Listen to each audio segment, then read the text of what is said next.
কোচবিহার মহারাজা Jitendranath medical college.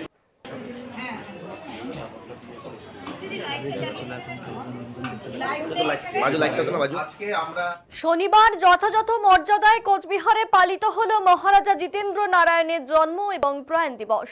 এদিন কোচবিহার মহারাজা Jitendra Narayan medical college ও হাসপাতালে মহারাজের প্রতিকৃতিতে মাল্যদান এবং পুষ্প নিবেদনের মধ্যে দিয়ে দিবসটি পালন করা হয়। উপস্থিত ছিলেন মেডিকেল কলেজের অধ্যক্ষ নির্মল চন্দ্র মণ্ডল, রোগী কল্যাণ সমিতির সদস্য অভিজিৎ দেব ভৌমিক সহ অন্যান্যরা। অভিজিৎ দেব ভৌমিক বলেন, উত্তর পূর্ব ভারতের চিকিৎসা ক্ষেত্রে মহারাজা জিতেন্দ্র নারায়ণের গুরুত্ব অপরিসীম।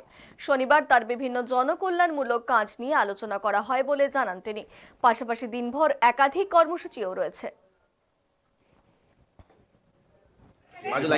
আজকে আমরা আমাদের অভিজিৎ স্যার এবং প্রিন্সিপাল স্যার আমাদের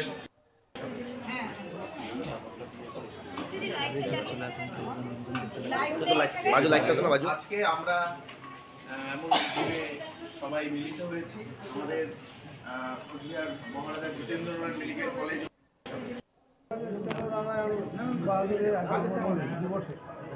কোচবিহার একজন মেডিকেল কলেজ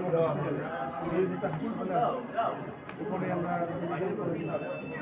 এখানে মহারাজার চিকিৎসা আরম্ভ করি।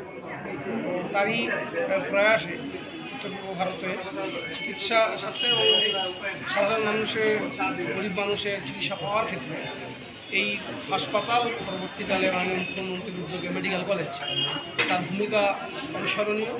কোচবিহারের মানুষ, এই উত্তর পূর্ব ভারতের মানুষ সবসময়ই মহারাজাকে স্মরণে রেখে আমরা চলি।